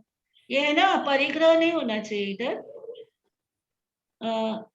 परिग्रह त्याग होना चाहिए, यानी अहिंसा, झूठ का त्याग, चोरी का त्याग, अब्रह्मचर्य और अच्छा ठीक है, यहाँ पे सब नेगेटिव है, सिर्फ यहाँ पे हिंसा होना चाहिए तो वहां पर अहिंसा लिखा है। ठीक है, मतलब आपको समझ में आया होगा। हिंसा, चोर चोरी, अब्रह्म और परिग्रह, ये क्या है? ये इंसानियत का भी पतन करने वाले हैं। धर्म का पतन तो होता ही है, इंसानियत से भी इंसान गिर जाता है इन सभी का आचरण करता है तो, है ना? तो उसके उनका परिणाम दिखाया है। और इसके विपरीत जो पॉजिटिव परिभाषाएं हैं, मतलब अहिंसा के बारे में, सत्य के बारे में, आचौर्य के बारे में, तो उनका पॉजिटिवली उनके अच्छी डिस्क्रिप्शन दिया है, किसको कहते हैं उसका अच्छे से खुलासा करके बताया है। और फिर ये भी बताया कि हिंसा के कारण इहलौकिक परलौकिक फल, इहलौकिक मतलब अभी जो हमें, यस, अभी प्रेजेंट वर्ल्ड में हमें जो दिखाई देता है, और पारलौकिक है ना, आज के कर्म जो हमारे साथ चलते हैं और बाद में जाकर के दूसरी गति में हमें फल देते हैं। तो ऐसे परलोक के फल भी दिखलाए गए हैं कि कैसे हिंसा के परिणाम से क्या फल मिलता है, तो उसका भी थोड़ी चर्चा उसमें की है। इन विषयों की व्याख्याएं प्रत्येक जिज्ञासु के लिए चिंतन का विषय है। ये इतने ठोस है, ये सारे मेन है, हमारे जो मुख्य सिद्धांत है भगवान के, ये 5 ही है। तो ये 5 सिद्धांतों को बहुत ही सुंदर वर्णन, चिंतन करने योग्य, यानी हमको सोचना को मजबूर करते हैं। फिर लास्ट है विपाक सूत्र। विपाक का मतलब जैसे हम बोलते हैं ना, हाँ बोलो। दुख, विपाक यानी दुख। हाँ, दुख क्या? हाँ, विपाक का मतलब जैसे पक जाना। अपने कच्चे फल होते हैं ना, अगर वो पक गए तो हम क्या बोलते हैं? विपाक, यानी उनका वो पक गए, फल पक गए। विपाक का मतलब फल देना, अच्छे कर्म का अच्छे रूप में, बुरे कर्म का बुरे रूप में फल देने का, फल। अच्छा, विपाक का मतलब फल। फल, फल। हाँ, तो वो फल हमें अच्छे कर्म के और बुरे कर्म के कैसे मिलते हैं? तो वो सुख विपाक में सुख रूप परिणाम, यानी अच्छे कर्म सत्कर्म किए तो उसको सुख रूप परिणाम आते हैं। और जो दुख विपाक है उसमें हिंसा के जो कटुक फल है, इसका बहुत मर्मस्पर्शी वर्णन है, पढ़ा नहीं जाता है। सुख विपाक तो पढ़ा जा सकता है, और इसलिए दुख विपाक पढ़ने की परिपाटी नहीं है। जैसे आपने बोलते रामायण पढ़ लो, लेकिन महाभारत पढ़ने के लिए मन संक्लिष्ट हो जाता है। मन के जो परिणाम होते हैं ना, वो क्या हो जाते हैं? निराशा, भय, इन सभी में चले जाते हैं, और मतलब बहुत मन मायूस हो जाता है। इसी तरह से दुख विपाक का है, इसलिए दुख विपाक पढ़ने की मनाही है कि भाई तपस्या करो विशिष्ट रूप से, तो फिर उसको पढ़ो, ताकि तुम्हारे परिणाम नहीं पड़े, इफेक्ट नहीं पड़े तुम्हारे मानस पे, हाँ, नेगेटिव थॉट्स में नहीं जाए, डिप्रेशन में नहीं जाए, इसलिए नहीं पढ़ा जाता है दुख विपाक। और सुख विपाक रोज पढ़ा जाता है, क्योंकि अच्छा पढ़ेंगे, अच्छा सोचेंगे, अच्छा देखेंगे, अच्छा सुनेंगे तो अच्छा ही बनने वाला है। हाँ, अभी वर्णी दशा सूत्र में, ये वर्णी दशा नहीं, ये गलती से इधर आ गया है, कोई बात नहीं, लेकिन अपन पढ़ लेते हैं वृष्णि दशा, क्योंकि ये किसमें आता है बताएगा कोई? उपांग में आता है ना वर्णी दशा, ये उपांग सूत्र में आता है, लेकिन कोई बात नहीं। वृष्णि दशा सूत्र में क्या है? बलदेव के पुत्रों का वर्णन है। वृष्णि, आपको पता है क्या कृष्ण और नेमिनाथ भगवान कौन से कुल में पैदा हुए थे? यादव कुल। यादव कुल में, और उनके जो पिता थे उनका नाम, या उनके जो बड़े थे बुजुर्ग, वो अंधक वृष्णि है ना। तो ये वृष्णि का मतलब उनके जो परंपरा है, यानी उनके बलदेव के पुत्र और उनके जो कृष्ण वासुदेव के पुत्र, हाँ, जो उनके सबसे बड़े थे घर पे, वो वृष्णि थे, अंधक वृष्णि सबसे बड़े जो थे। नेमिनाथ भगवान के जो पिता है ना, उनका नाम क्या है? अंधक वृष्णि। आया समझ में क्या कि नींद आ रही है? नींद तो नहीं आ रही किसी को? नहीं हाँ नहीं महाराज साहब। मिल गई, थोड़ी सी आ रही थी, उड़ गई पर अभी। थोड़ी सी आ रही थी, उड़ गई पर अभी। क्योंकि इसमें थोड़ी हिस्ट्री चल रही ना, समुद्र विजय नाम था ना, निमनाथ भगवान हाँ समुद्र विजय, करेक्ट। और शिला देवी माता। हाँ करेक्ट। तो ये वृष्णि कुल, इनका वृष्णि कुल है ना, इनका खानदान जो है वृष्णि। तो ये वृष्णि दशा यानी बलदेव के पुत्र, इनके सबका वर्णन इसमें है, जो अरिष्ट नेमि भगवान के पास दीक्षित हुए और देवलोक में गए। अभी दृष्टिवाद में क्या है? दृष्टिवाद अभी है क्या? नहीं है। नहीं है। क्यों नहीं है? लुप्त तो हो चुका है हमारे सब। यस, पिछली एक क्लास हमारी हुई है ना। और इसमें क्या है, दृष्टिवाद में जीव द्रव्य अजीव द्रव्य की विस्तृत व्याख्या की गई है। अब उपवायी सूत्र, अभी ये कौन सा है? उपांग है। औपपातिक सूत्र बोलते हैं ना। हाँ बोलो ना या ना। नहीं तो मुझे लग रहा है कि नींद आ रही है आप लोगों को। ऊपर जा रहा है क्योंकि इसमें सिर्फ आपको जानकारी दे रहे हैं ना, इसलिए। और नहीं डिटेल तो फिर कब करोगे? डिटेल करने को तो आपको कितने महीने बैठना पड़ेगा, रोज 2-3 घंटे भी होगा डिटेल। तो औपपातिक सूत्र में शॉर्ट में ही बता रहे हैं सभी कि कर्मों की योनियों, यानी आप पढ़ो, कोई एक पढ़ो आप। आत्मा किस प्रकार से और किन किन कर्मों से योनियों भवांतर में उत्पन्न होता है, उनका और प्रसंग वशात भगवान महावीर स्वामी और कुनिक महाराज की भक्ति का भी दिग्दर्शन कराया गया है। इतना ही नहीं किंतु राजनीति का भी वर्णन भली प्रकार से किया गया है। साथ ही उस समय के भारत का रमणीय चित्र भी खींचा गया है, जिसमें प्रतीत होता है कि हमारे पूर्वजों का समय कैसा सुखमय और स्वतंत्र था और उस समय की शिल्प कला कैसी उन्नत थी। भारत के अंग देश की प्रमुख राजधानी चंपा नगरी किस तरह उन्नति के शिखर पर पहुंची हुई थी। उस समय के ऋषि मुनि भी अपने कर्तव्यों का बड़ी उत्तम रीति से पालन करते थे। राजा और प्रजा में एकता थी और परस्पर पिता पुत्र के संबंध में से नीति धर्म का पालन करती थी। बहुत अच्छा पढ़ा। और बाकी सबको क्या क्या पॉइंट समझ में आए बताओ, एक एक पॉइंट बताओ जो पढ़ा उसमें से। आत्मा किस किस प्रकार अपने कर्मों से अलग अलग योनियों में जन्म लेती है। एक पॉइंट हुआ। अभी दूसरा बोलिए, दूसरा क्या है? भगवान महावीर स्वामी का कुनिक महाराज कितना भक्त था ये बताया गया है। हाँ, और राजनीति का वर्णन किया हुआ है। हाँ, उनका अच्छे से वर्णन किया गया। राजनीति के बारे में भी उनका वर्णन बताया गया है। भारत का रमणीय चित्र वर्णन किया है। हाँ, मुख्य रूप से चंपा नगरी को लेकर के, चंपा नगरी के आसपास का पूरा राजनीतिक वहाँ का जो ये था, व्यवसाय था, वो सारा है। और सबसे इम्पोर्टेंट जो है ना, इसके अंदर नहीं है लेकिन बहुत इम्पोर्टेंट क्या है कि भगवान महावीर के सौंदर्य का और गंधर इंद्रभूति के सौंदर्य का बहुत अच्छा वर्णन है औपातिक सूत्र में, है ना। कितने सुंदर, अपन बोलते हैं ना, नाम है तेरा तारनहारा, जिसकी प्रतिमा इतनी सुंदर वो कितना सुंदर होगा। हाँ, भगवान की प्रतिमा इतनी सुंदर तो वो कितने सुंदर, उनका नक्षिक वर्णन है। नक्षिक वर्णन बोलते हैं ना श्रृंगार में, ऐसा पूरा वर्णन उसमें है। चलो अभी नेक्स्ट पढ़िए राजप्रश्नीय सूत्र। हाँ, दूसरा कोई पढ़िए।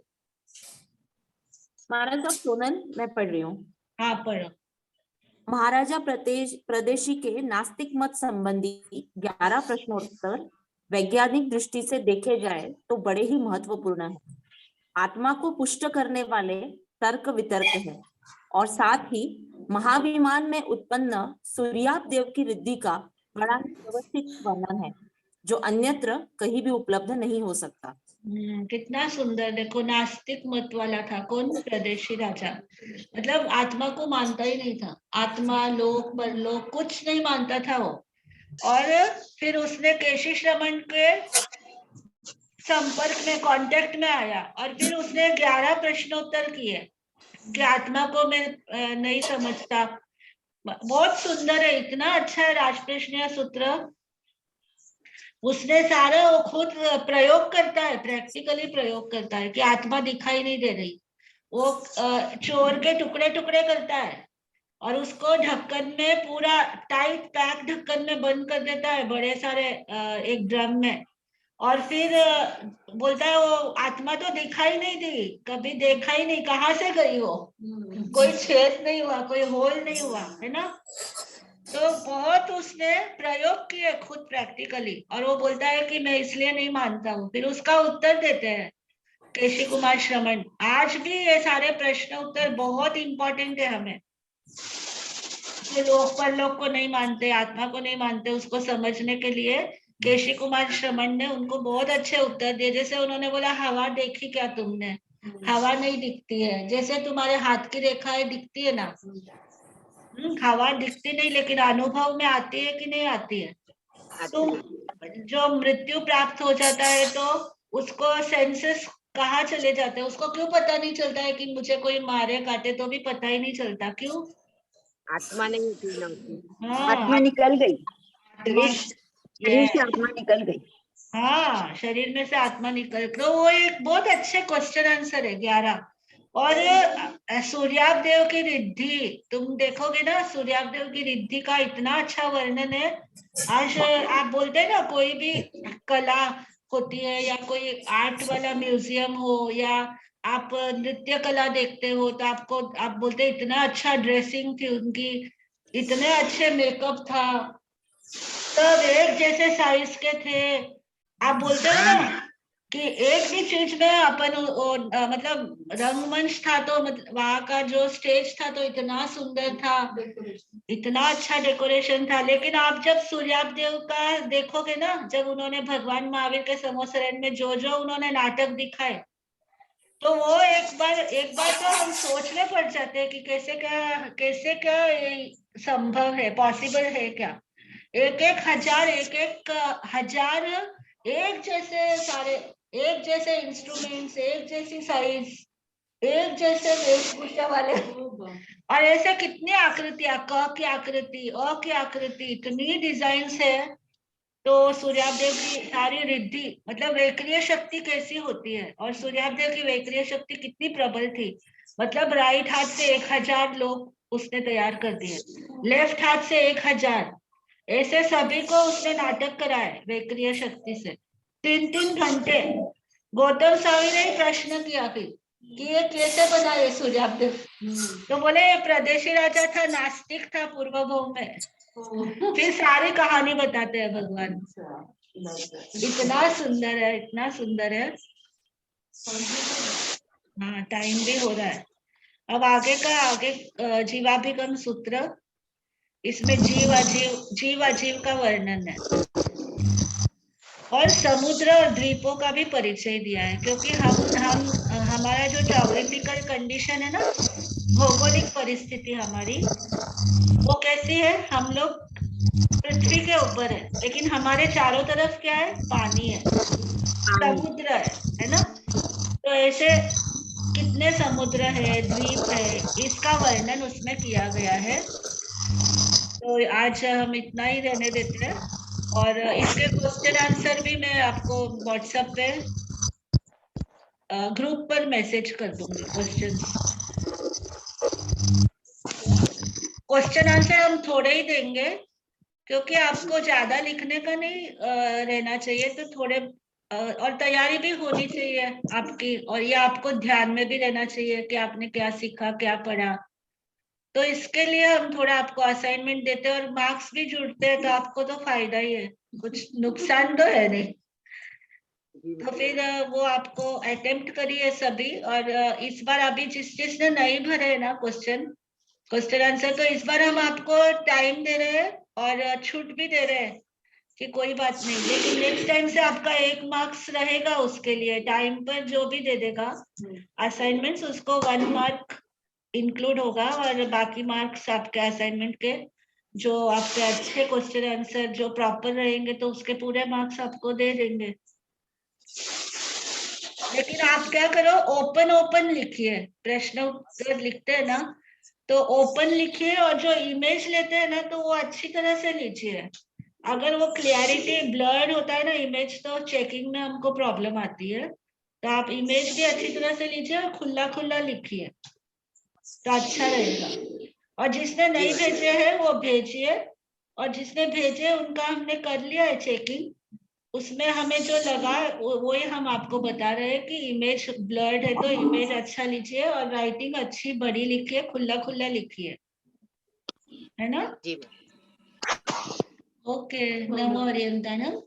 चैत्य भारम वासम चक्रवर्ती महिध्यो संति संति करेलो ए पत्तो वैमानुत्तरम। जय गुरुदेव श्री श्री चत्तारि मंगलम अरिहंता मंगलम सिद्धा मंगलम साहू मंगलम केवली प्रणतो धम्मो मंगलम। चत्तारि लोकोत्तमा अरिहंता लोकोत्तमा सिद्धा लोकोत्तमा साहू लोकोत्तमा केवली प्रणतो धम्मो लोकोत्तमो। चत्तारि शरणं प्रव्रजामि अरिहन्ते शरणं प्रव्रजामि सिद्धे शरणं प्रव्रजामि साहू शरणं प्रव्रजामि केवली परतं धम्मं शरणं प्रव्रजामि। 4 शरण दुख हरने जगत में और न शरणा कोई होगा। जो भव्य प्राणी करे आराधन उसका अजर अमर पद होगा, उसका सदा ही मंगल होगा। महावीर स्वामी एक साथ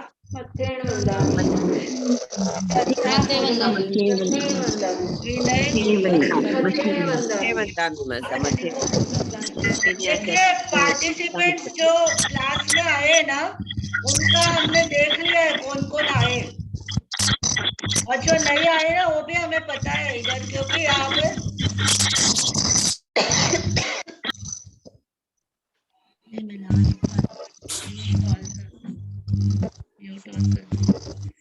जो आए हैं ना उनका हमें यहाँ पर अटेंडेंस दिखाई दे रही है, और जो नहीं आए वो भी दिखाई दे रहे हैं कि कौन कौन नहीं आए। तो अटेंडेंस का भी मार्क्स रहने वाला है। 10 मार्क्स उसके रहेंगे पूरे अपने 3.5 महीने के कोर्स में। तो सभी औरों को भी बोलिए क्लास के लिए ज्वाइन होने को, और स्वाध्याय का एक अच्छा माध्यम है तो सभी इसमें लाभ ले। तो सभी को बताइए 40 मार्क्स का आपका जो आपने असाइनमेंट है ना वो 40 मार्क्स का रहेगा, प्राकृत का और 40 और जैनिज्म का 40, और 60 मार्क्स आपके ऑप्शनल रहेंगे एग्जाम में। एग्जाम में आपको असाइनमेंट जितना भी लिखना नहीं है, आपको न्यू टाइप मल्टीपल चॉइसेस ऐसे ही रहेंगे, क्वेश्चन आंसर ऑब्जेक्टिव टाइप रहेंगे, इसलिए आपको कोई टेंशन लेना भी नहीं एग्जाम की। बस आप तैयारी अच्छी तरह से करिए, समझिए, यही ज्यादा इम्पोर्टेंट है। क्लास अटेंड कंपलसरी करिए तो आपको आनंद आएगा, नहीं तो फिर समझ में नहीं आता है ना, तो फिर समझ में नहीं आएगा तो आप बोलेंगे हमें तो समझ में नहीं आया हमारा सेशन तो टफ ही जाने वाले सबको, समझते समझते इंटरेस्ट आ जाएगा। नहीं, आपको टफ लग रहा है क्या? नहीं मास्टर, मस्त लग रहा है। ओके, एंजॉय करिए। दूसरा समझ आ रहा है हमारा सभी को, और भी सबको बोलिए कि आप क्लास करिए, क्योंकि यहाँ पर जो आप सीखेंगे ना वो आपको लाइफ टाइम काम आएगा, आपको बच्चों को भी बताने में आपको काम आएगा। जी महाराज जी जरूर। मते नंदा में वैसा। ओके, मथे नंदा में महाराज।